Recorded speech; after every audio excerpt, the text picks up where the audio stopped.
This next story I'm about to tell does not seem right to tell without a campfire, so I'm going to try to make one via YouTube. Yeah. Your eyes should be closed anyway, because this is a bedtime story. You're supposed to be sleeping and imagining and all that other kind of stuff. So just bear with me here.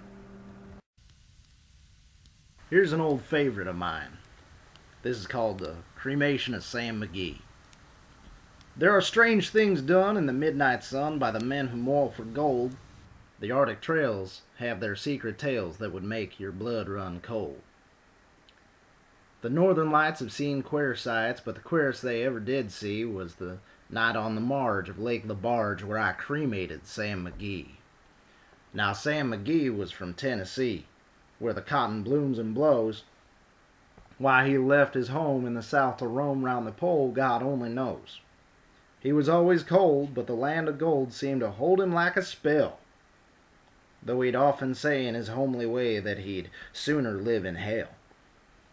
On a Christmas day we were mushing our way over the Dawson Trail. Talk of your cold, through the parka's fold, it stabbed like a driven nail. If our eyes we'd closed, then the lashes froze, till sometimes we couldn't see. It wasn't much fun, but the only one to whimper was Sam McGee. And that very night, as we lay packed tight in our robes beneath the snow, and the dogs were fed and the stars overhead were dancing heel and toe, he turned to me and, "Cap," said he, "I'll cash in this trip, I guess. And if I do, I'm asking you won't refuse my last request." Well, he seemed so low, I couldn't say no. Then he says with a sort of moan, "It's this cursed cold, and it's got right hold, till I'm chilled clean through the bone. Yet it ain't being dead that's my awful dread of this icy grave that pains. So I want you to swear that, foul or fair, you'll cremate my last remains." A pal's last need is a thing to heed, so I swore I would not fail. And we started on at the streak of dawn. But God, he looked so ghastly pale. He crouched on a sleigh and raved all day of his home in Tennessee. And before nightfall, a corpse was all that was left to Sam McGee. There wasn't a breath in that land of death, and I hurried, horror-driven, with a corpse half hid I couldn't get rid because of a promise given. It was lashed to the sleigh, and it seemed to say, "You may tax your brawn and brains, but your promise is true, and it's up to you to cremate these last remains." Now, a promise made is a debt unpaid, and the trail has its own stern code. In the days to come, though my lips were dumb, in my heart I cursed that load. In the long, long night, by the lone firelight, while the huskies round in a ring howled out their woes to the homeless snows, oh God, how I loathed that thing. And every day that quiet clay seemed to heavy and heavier grow. And on I went, though the dogs were spent and the grub was getting low. The trail was bad and I felt half mad, but I swore I wouldn't give in.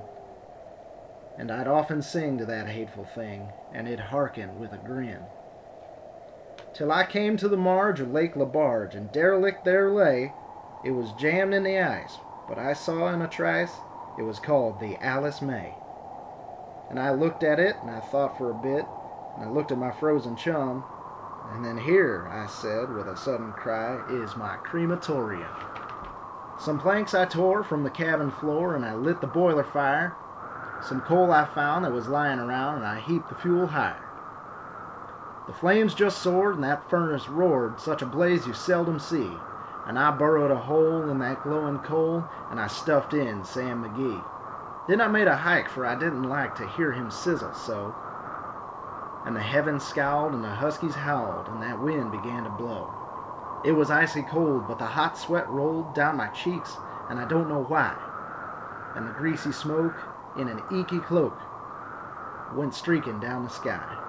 I do not know how long in the snow I wrestled with grisly fear, but the stars came out and danced about, and ere I ventured near.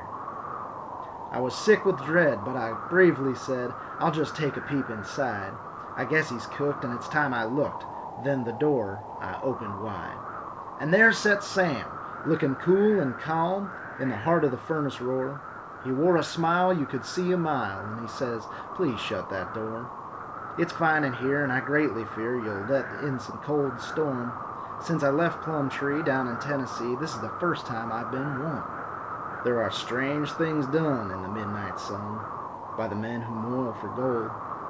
The Arctic trails have their secret tales that would make your blood run cold. The Northern Lights have seen queer sights, but the queerest they ever did see was that night on the marge of Lake LaBarge, where I cremated Sam McGee."